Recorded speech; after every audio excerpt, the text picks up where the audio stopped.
Modi cabinet shuffling.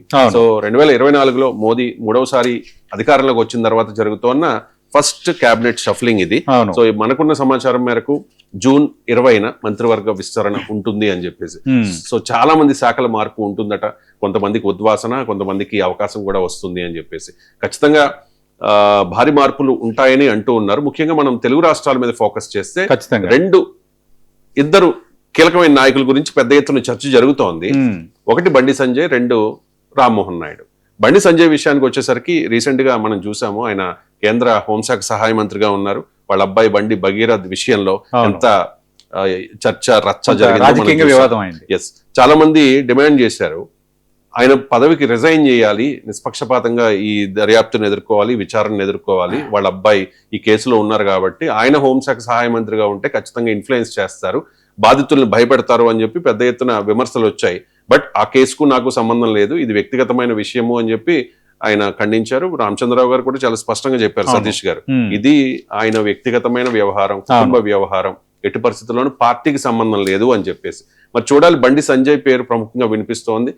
తీసేస్తారు, కొత్త వాళ్ళకి అవకాశం ఇస్తారు అని చెప్పి, అవకాశం ఇస్తే కనుక ఇద్దరు పేర్లు వినిపిస్తూ ఉన్నాయి. ఒకటి ఈటెల రాజేందర్, రెండు ధర్మపురి అరవింద్. నెక్స్ట్ ఆంధ్రప్రదేశ్ గురించి మాట్లాడుకుందాం. ఫస్ట్ ఈ తెలంగాణలో మార్పులు ఏ రకంగా ఉండే అవకాశం ఉంది? రైట్, ఇప్పుడు చాలా రోజుల నుంచి కేబినెట్ ప్రక్షాళన ఉంటుందన్న చర్చ జరుగుతుంది. కానీ ఈసారి ఖచ్చితంగా ఉండే అవకాశం ఉంది ఈ జూన్ 3వ వారంలో అన్నది చర్చ. సరే, జూన్ 20 అని కొన్ని పత్రికలు రాశాయి, కానీ ఆ డేట్ కూడా మారొచ్చు అన్నది నేను ఒక బీజేపీ ప్రముఖ నేత, అంటే కేంద్రంలో కేంద్ర పెద్దలతో సన్నిహితంగా ఉండే ఒక ప్రముఖ నేత కింద మాట్లాడినప్పుడు నాకు వచ్చిన information there is a chance అని. అయితే క్యాబినెట్ రీషఫిల్ అనేది యాక్చువల్గా జూలై మొదటి వారంలో ఇప్పుడు పెట్టుకుందాం అనుకున్నారు. కానీ ఇప్పుడు సమస్య ఏం వస్తుందంటే, ఫస్ట్ ఇప్పుడు నేను ఇందాక అన్నా కదా, మనం ముందు మాట్లాడిన టాపిక్ సిజేపీ, కాక్రోచ్ జనతా పార్టీ ఈ రోజు పిలుపునిచ్చింది దేనికి? ఈ నీట్ పరీక్షకు సంబంధించిన వ్యవహారం, సిబిఎస్ఈకి సంబంధించిన వ్యవహారం నేపథ్యంలో వాళ్ళు డిమాండ్ చేస్తుంది ఏంటి? కేంద్ర మంత్రి ధర్మేంద్ర ప్రధాన్ రిజైన్ చేయాలని. అంటే ఇప్పుడు ధర్మేంద్ర ప్రధాన్ విషయంలో మాత్రం వేటు పడొచ్చు అంటున్నారు, పాయింట్ నెంబర్ 1. రెండోది, ధర్మేంద్ర ప్రధాన్ చాలా కీలకమైన వ్యక్తి, భారతీయ జనతా పార్టీ సంస్థాగతంగా ఒడిశాకు సంబంధించిన కీలక నేత కాబట్టి అయితే వేటు ఉంటుంది, లేదంటే రీషఫుల్ చేసి వేరే శాఖకు మార్చొచ్చు, దెర్ ఈస్ అ పాసిబిలిటీ ఉంది. ఇప్పుడు సరే, ఇంక మిగతా కొన్ని మార్పులు జరగచ్చు. మన రెండు తెలుగు రాష్ట్రాలకు ఇంపార్టెంట్ కాబట్టి ఫస్ట్ తెలంగాణలో కేబినెట్ విస్తరణ జరిగితే ఏం జరగబోతుంది అందరిలో ఒక రకమైన ఉత్కంఠ ఉంది. కేంద్ర హోంశాఖ సహాయ మంత్రి బండి సంజయ్ సంబంధించి ఆయన తనయుడు భగీరథ వ్యవహారం అనేది కొంత రాజకీయంగా భారతీయ జనతా పార్టీని కొంత కుదిపేసింది అన్నమాట వాస్తవం. అంటే కొంత గందరగోళానికి గురి చేసింది. బీఆర్ఎస్ కానీ కాంగ్రెస్ పార్టీ కానీ ఇంకా మామూలు అటాక్ చేయలేదు.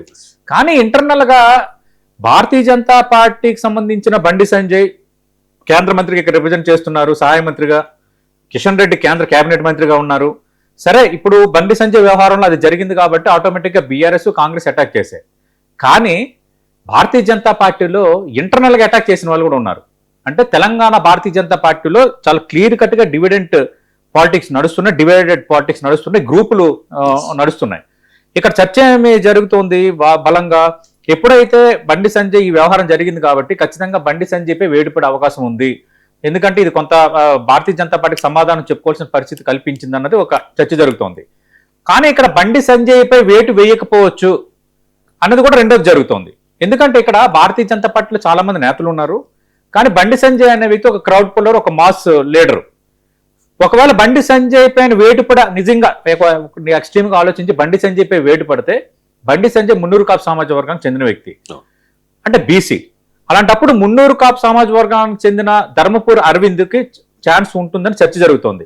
మరి ఆయనకి ఇస్తారా, లేదంటే పార్టీలో ఉన్న ఈటెల రాజేందర్, ఆయన బీసీ, ఆయన ఒక బీసీ ముదిరాజు సామాజిక వర్గానికి చెందిన వ్యక్తి, ఈటెల రాజేందర్కి ఏమైనా అవకాశం ఇస్తారా అన్న చర్చ జరుగుతోంది. కానీ ఇక్కడ ఏమైపోయిందంటే, ఇంటర్నల్ గా భారతీయ జనతా పార్టీలు ఈటెల రాజేందర్ వర్సెస్ బండి సంజయ్ అన్నట్టుగా కొంత ఇన్సిడెంట్ జరిగిన తర్వాత సోషల్ మీడియా బాగా జరిగింది, కోల్డ్ వార్ జరిగింది. దీన్ని ఈటెల రాజేందర్ వర్గమే ఎక్కువగా ప్రొవోక్ చేస్తోంది సోషల్ మీడియాలో అంటూ ఒక రకమైన చర్చ జరిగింది. కొందరు ఆరోపించారు. బట్ ఈటెల రాజేందర్ దాన్ని ఏమి రూఢిపరచలేదు, ఆయన అది ఖండించారు. కానీ భారతీయ జనతా పార్టీలో కానీ బయట పొలిటికల్ సర్కిల్స్ లో ఈ చర్చ బాగా ఉంది, ఈటెల వర్సెస్ బండి అని. ఇక్కడ రెండు కారణాలు ఉన్నాయి. ఎందుకంటే ఇద్దరు ఉమ్మడి కరీంనగర్ జిల్లాకు చెందిన నేతలు. రెండు కీలక సామాజిక వర్గాలకి రిప్రజెంట్ చేస్తున్న వాళ్ళు. బండి సంజయ్ చాలా కష్టపడి సామాన్య బీజేపీ కార్యకర్తగా మొదలై ఎంపీగా గెలిచి కేంద్ర మంత్రిగా రాష్ట్ర అధ్యక్షుడిగా భారతీయ జనతా పార్టీకి ఒక ప్రామినెన్స్ తీసుకొచ్చారు. అది భారతీయ జనతా పార్టీకి ఉంది. బండి సంజయ్ మన పార్టీని నిలబెడతాడు అని. అంత ఎందుకు సార్, ఇప్పుడు రామచంద్రరావు ఇప్పుడు అధ్యక్షుడిగా ఉన్నారు. చాలా మందిలో జరుగుతున్న చర్చ ఏంటి, నెక్స్ట్ ఎన్నికలకు ముందు బండి సంజయ్ని అధ్యక్షుడిగా మళ్ళీ తెర ముందుకు తెస్తారు, బండి సంజయ్ నేతృత్వంలో భారతీయ జనతా పార్టీ బలోపేతానికి మళ్ళీ భారతీయ జనతా పార్టీ ప్లాన్ తీసుకుంటుందని చాలా మంది మాట్లాడుతున్నారు. ఇలాంటి పరిణామాలు ఈ చోటు చేసుకుంది. సన్ స్ట్రోక్ లాగా భగీరథ వ్యవహారం చోటు చేసుకుంది.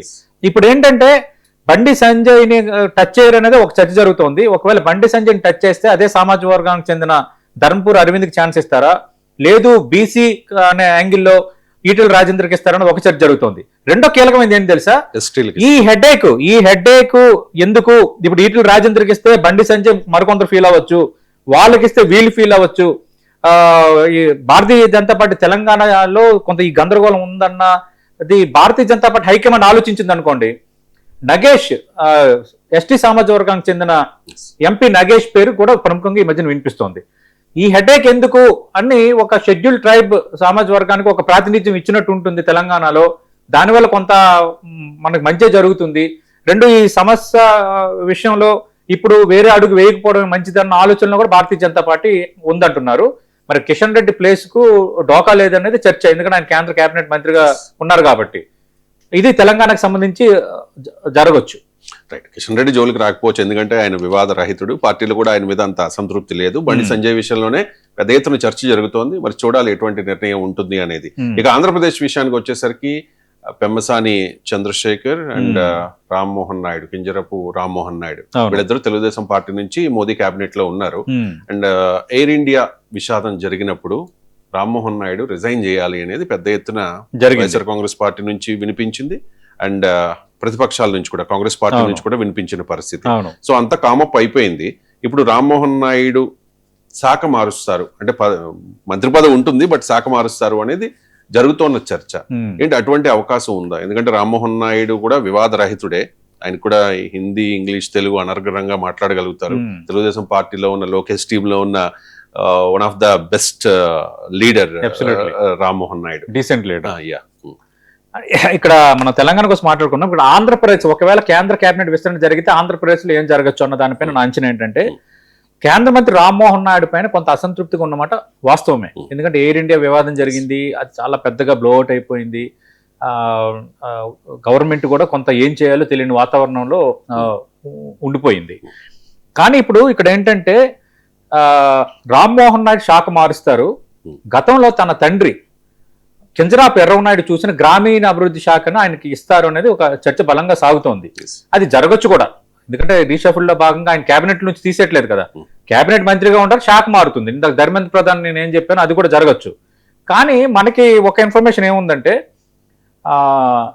భోగాపురం అంతర్జాతీయ విమానాశ్రయం రెడీ అవుతుంది. టెంటేటివ్గా జూలై 8 ప్రారంభం అయ్యే అవకాశం ఉంది. ప్రైమ్ మినిస్టర్ నరేంద్ర మోదీకి సంబంధించి ఆయన టైమింగ్స్ నేపథ్యంలో, ఆయన షెడ్యూల్స్ నేపథ్యంలో 8, 10 ఈ 2 తేదీలను ఫిక్స్ చేశారన్నది కొందరు అంటున్నారు. అంటే కేంద్ర మంత్రి రామ్మోహన్ నాయుడు పౌర విమానయాన మంత్రిగా ఉన్నారు. భోగాపురం ఎయిర్పోర్ట్ అనేది ఉత్తరాంధ్రలో ఇప్పుడు కీలకం కాబోతుంది. కాబట్టి నేను పౌర విమానయాన మంత్రిగా ఉంటుండగా, అంటే నేను పౌర విమాన మంత్రిగా ఉన్నాను కాబట్టి నేను అదే శాఖకి మంత్రిగా ఉండి మీ చేతుల మీదుగా భోగాపురం ఎయిర్పోర్ట్ ప్రారంభమైతే నాకు కొంత ప్రొఫెషనల్గా, ఈ రాజకీయంగా నాకు కొంత సంతృప్తి ఉంటుంది అని ప్రధాని మోదీతో కింజరాపు రామ్మోహన్ నాయుడు రిక్వెస్ట్ చేశారు అనేది ఒక చర్చ జరుగుతుంది. అది ఎంతవరకు వాస్తవముగా నా చర్చ అయితే కొంత పొలిటికల్ సర్కిల్స్ జరుగుతుంది. ఒకవేళ అదే కనుక నిజమైతే ఆయన పౌర విమానయాన మంత్రిగానే భోగాపురం ఎయిర్పోర్ట్ ఓపెనింగ్ జరగచ్చు, తర్వాత ఆయన శాఖ మారచ్చు అనేది ఒకటి. కానీ అంత మరి ప్రైమ్ మినిస్టర్ మోదీ ఈ రిక్వెస్ట్ ని ఎంతవరకు అడ్మిట్ చేస్తారు? అంటే షఫ్లింగ్ అనేది చాలా అరుదుగా జరుగుతూ ఉంటుంది. అవును, మళ్ళీ ప్రత్యేకంగా చేయరు కదా అనేది ఒకటి జరుగుతోంది. ఒకవేళ అలా అది కుదరదు అనుకుంటే ఖచ్చితంగా రామ్మోహన్ రెడ్డి శాఖ అయితే మారుతుంది ఈ షఫిల్ లో భాగంగా. నిజంగా బయట జరుగుతున్న ప్రచారం తగ్గట్టుగా రామ్మోహన్ నాయుడు రిక్వెస్ట్ మేరకు భోగాపురం ఎయిర్పోర్ట్ ప్రారంభోత్సవం వరకు పౌర విమానయాన మంత్రిగా ఉంచి, ఆ తర్వాత కొద్ది రోజుల గ్యాప్ తర్వాత శాఖ మార్చడానికి ఛాన్స్ ఉంటుందా, దాన్ని బీజేపీ హైకమాండ్ లేదంటే ఎన్డీఏ ఎట్లా కన్సిడర్ చేస్తుంది అనేది మనకి తేలాల్సి ఉంది. అది రామ్మోహన్ నాయుడుకి సంబంధించి. రెండోది పెమ్మసాని చంద్రశేఖర్. పెమ్మసాని చంద్రశేఖర్ ఆయన ఒక డాక్టర్, రెండోది ఎంపీగా గెలిచారు, కేంద్ర మంత్రివర్గంలో అవకాశం దక్కించుకున్నారు. ఇప్పుడు పెమ్మసాని చంద్రశేఖర్ విషయంలో జరుగుతున్న చర్చ ఏంటంటే, పెమ్మసాని చంద్రశేఖర్కి ఇండిపెండెంట్ ఛార్జ్తో కొంత ప్రమోషన్ లభించవచ్చని చర్చ జరుగుతుంది. ఇప్పటివరకు సహాయ మంత్రిగా ఉన్నారు.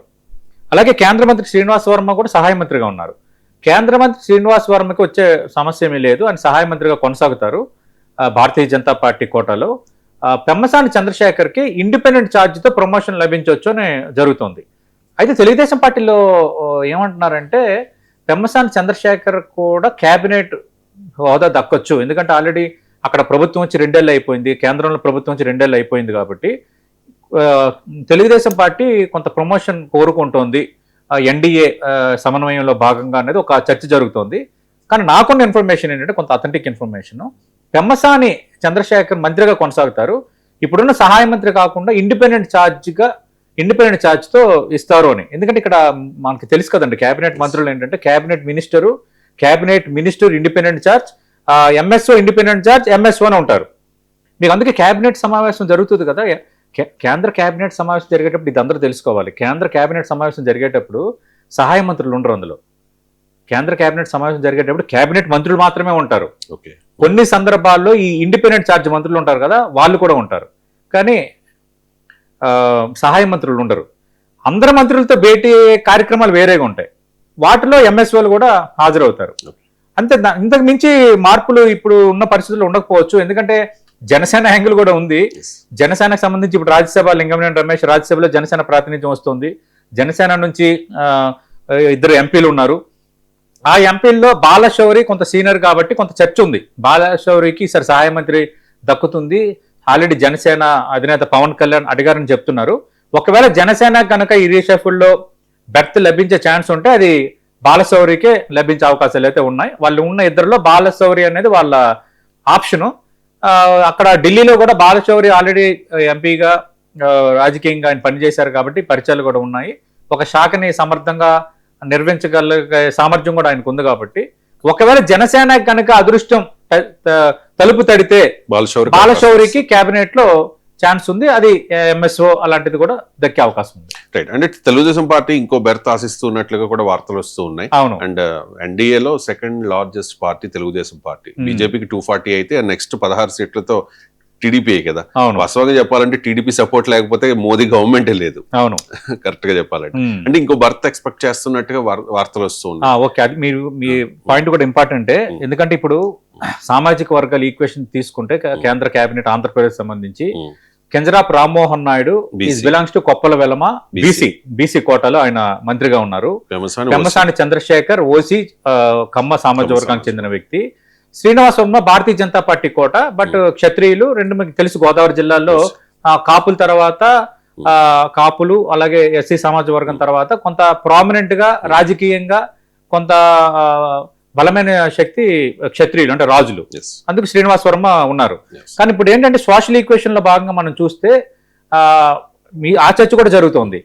తెలుగుదేశం పార్టీకి సంబంధించిన ఎస్సీ రిజర్వ్డ్ నియోజకవర్గం నుంచి గెలిచిన ఎవరైనా ఒక ఎంపీ కేంద్ర మంత్రివర్గంలో సహాయ మంత్రి కావచ్చు అన్నది ఒక చర్చ జరుగుతోంది. ఎందుకంటే మీకు కేంద్ర కేబినెట్ కూర్పు విషయంలో చాలా ఈక్వేషన్స్ తీసుకుంటారు. ఎస్సీస్, తర్వాత షెడ్యూల్ ట్రైబు, మైనార్టీసు, తర్వాత బీసీల్లో ఆయా రాష్ట్రాల బలమైన సామాజిక వర్గం ఉంది. ఎందుకంటే కేంద్ర మంత్రి పదవిలు ఇవ్వటమే కాదు కదా, వాటికి ఏంటంటే సామాజికంగా ఇవ్వటం, ఆ సెక్షన్స్ ని దగ్గర చేసుకోవటం, ఇలాంటి రకరకాల ఈక్వేషన్స్ అన్ని ఇమిడి ఉంటాయి. నేను ఇందాక తెలంగాణకు సంబంధించి నగేష్ వ్యవహారం అందుకే చెప్పాను. ఎందుకంటే షెడ్యూల్ ట్రైబ్స్ ప్రాంతాల్లో కొంత భారతీయ జనతా పార్టీ బలపడింది, కొంత మూమెంటంగా ఉంది. వాళ్ళకి ఒక రిప్రజెంటేటివ్ గా నగేష్ కి మన కేంద్ర సహాయ మంత్రిగా ఇస్తే పార్టీ బలోపేతం అవుతుందన్న లెక్క భారతీయ జనతా పార్టీకి ఉండొచ్చు. కానీ ఇక్కడ ఏంటి, భారతీయ జనతా పార్టీకి మరి ఛాన్స్ లేదు. భారతీయ జనతా పార్టీకి ఉన్న ఎంపీల పరంగా శ్రీనివాస్ వర్మ ఒక్కరు ఉన్నారు కాబట్టి ఆటోమేటిక్ గా తెలుగుదేశం పార్టీ ఒక బెర్త్ కోరుకుంటుంది కాబట్టి అదనంగా ఆ బెర్త్ ఎస్సీ సమాజ వర్గానికి చెందిన ఒక ఎంపీ కేంద్ర మంత్రి అవ్వచ్చు అన్నది కొంత చర్చ జరుగుతోంది. అంతకు మించి ఇంకా భారతీయ జనతా పార్టీకి కూడా ఎంపీలు ఉన్నా కూడా అంతకు మించి భారతీయ జనతా పార్టీకి ఇంకా శ్రీనివాస్ వర్మతోనే అది కంటిన్యూ అయ్యే ఛాన్స్ ఉంది. రైట్, చూడాలి మరి జూన్ 20th ఎటువంటి నిర్ణయం రాబోతోంది అనేది. ఖచ్చితంగా ఈక్వేషన్స్ ఏ రకంగా ఉంటుందనేది చూద్దాం. చిన్న Right.